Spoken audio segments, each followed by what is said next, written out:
welcome to Nina's Knots Crochet. I'm Lynanne. If you're new here, hey, thanks for stopping by and checking out my channel.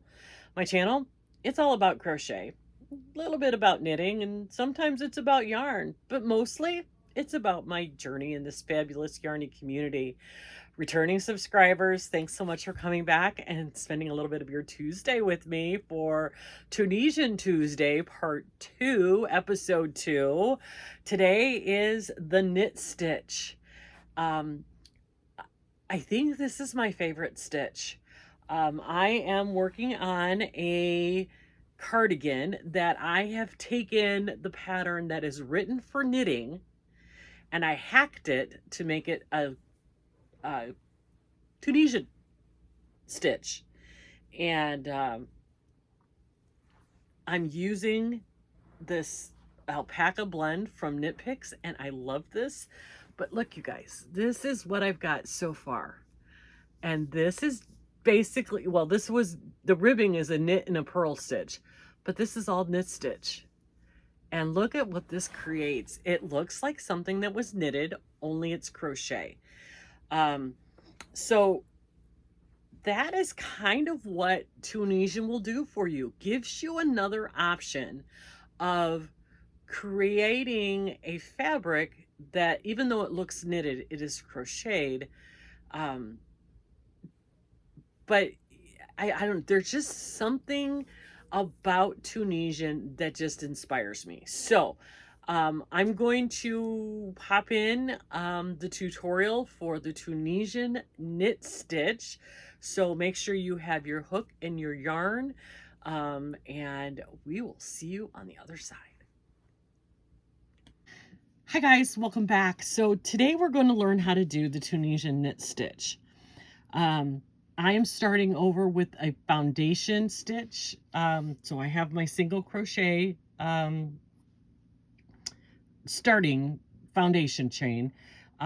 If you're going to start with the knit stitch, you don't need to do this first row if you're starting from your simple stitch row. If you're continuing with your thing, I'll tell you when to go with you starting this simple stitch. If you are starting over from the beginning with your simple foundation row, remember very easily, we're just going to go into each stitch and pull up a loop right across.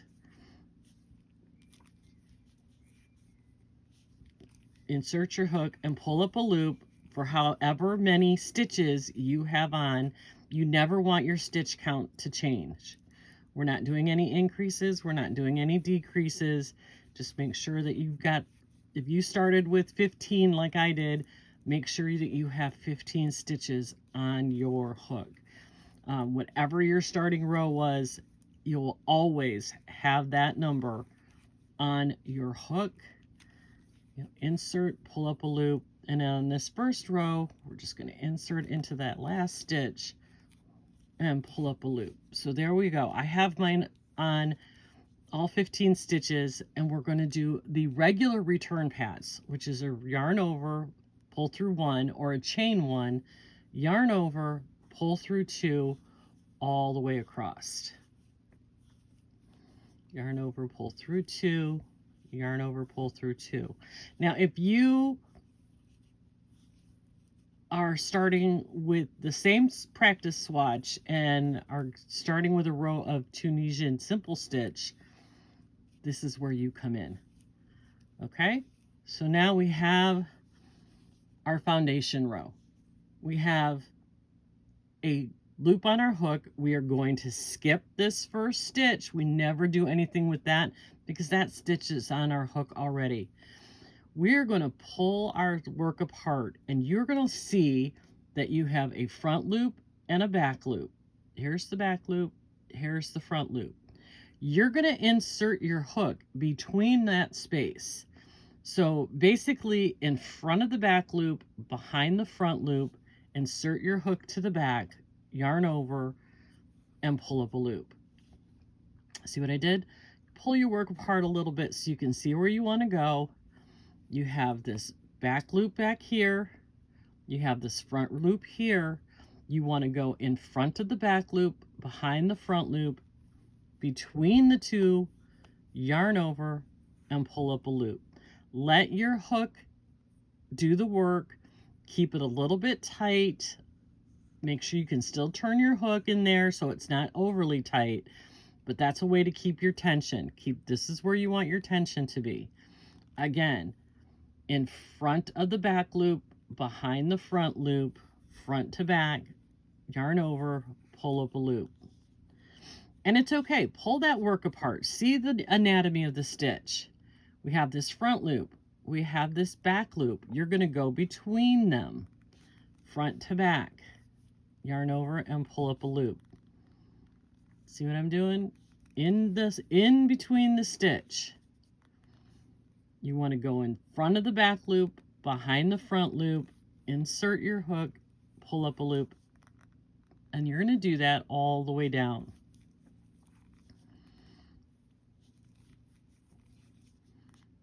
See how I can spread my work apart? I can see this back loop, this front loop, and I want to go in between there and pull up a loop.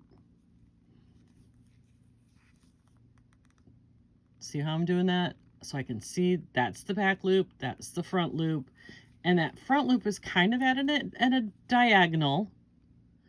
So you can see an upside down V or an A shape, and you're going to go in there and pull up a loop. One more time. Now I'm at my edge. So I want to turn it over, and I want to make sure that I'm catching both of these.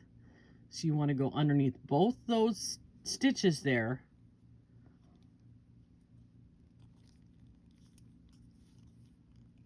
And that is the Tunisian edge stitch, which will make a nice straight edge on your work. So now I've got all 15 loops on my hook. I'm going to yarn over, chain one, pull through one, however you want to say it, and then yarn over and pull through two the rest of the way down. Yarn over, pull through two until you reach the end.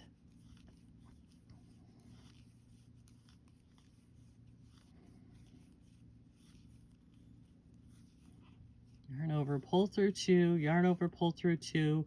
You have two hook loops left on your hook, yarn over, pull through two till you have one left on your hook, and that is the first row of the Tunisian knit stitch. Doesn't look like much now, but believe me, after this next row, you're going to see what a great fabric this is. So, ready to do one more time? Here we go. We have, you're not going to do anything with this first loop. You're going to yarn, you're going to insert your hook between those stitches and pull up a loop. Pull it apart if you need to. You want to go in front of the back loop, behind the front loop, and pull up a loop. See what I did? You want to be looking for this back loop and this front loop, and you're going to go in between them and pull up a loop. Do the same thing all the way down. See that A or upside down V? In between those, right like that, all the way down. There's this one right here. You don't want to do in this space, because if you go in this space, you're going to increase your row and you'll end up having too many. So if you're looking at your loops on your hook and you're going, I have too many, it's because you went into the wrong space. So you make sure you're getting in front of the back loop, behind the front loop, yarn over and pull up a loop. Just like that, all the way across.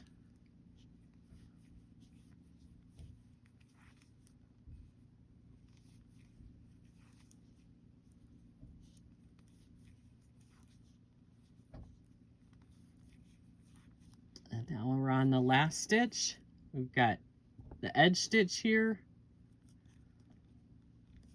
Yarn over, pull up one loop, and you have 15 or whatever your starting is on here.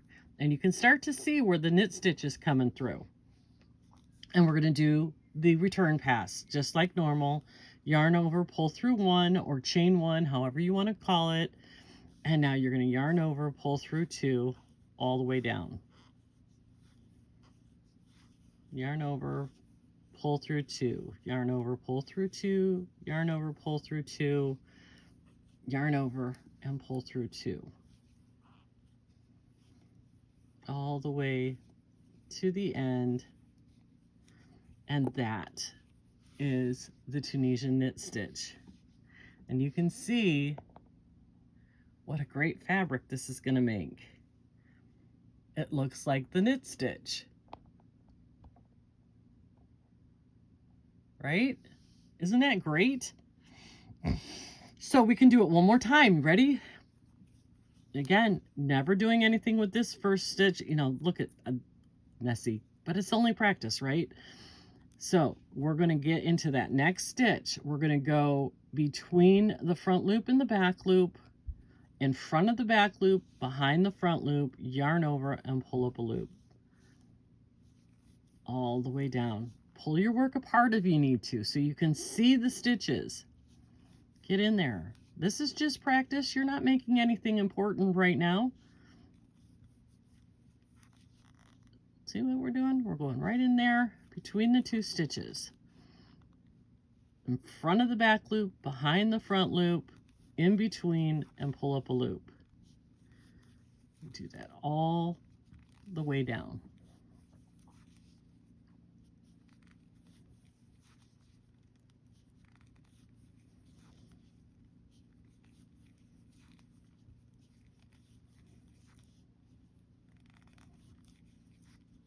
And just like that, make sure you, if you have to turn over your work so you can see your end stitch, so that you're making sure that you're getting both of those loops on there. Yarn over, pull through. You've got your same number on your stitches, loops on your hook. Yarn over, chain one, go through one, however you want to say it. Then yarn over and go through two. Yarn over, pull through two, all the way down. Yarn over and pull through two.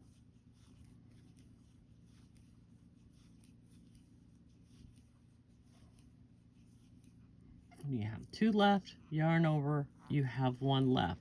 And look at what you've created. So, my friends, that is the Tunisian knit stitch. Hi guys, I hope that that tutorial was clear enough and you understood enough so that you can work on your Tunisian knit stitch. I've been enjoying the comments. I've been seeing people post on Facebook and making comments here on YouTube. Just keep practicing. It's not, you know, sometimes it looks simple, but it's not. It just takes practice, but you can do this. If I saw some people are making a sampler scarf. What a great idea. So if you just want to keep going and just keep adding the stitches on, there's lots of stitches. You will be able to do a full-size scarf. So I hope that you learned something today. You know, like I said, I am not a tutorialist. I don't do this for a living. I'm just trying to teach you something that I love, and hopefully you could get something out of this. So I'm going to let you guys go. Enjoy the rest of your Tuesday. Keep practicing that knit stitch, and we will see you tomorrow for Whip Wednesday. Remember, take care of yourself, give yourself some grace, but above all, be kind to everyone.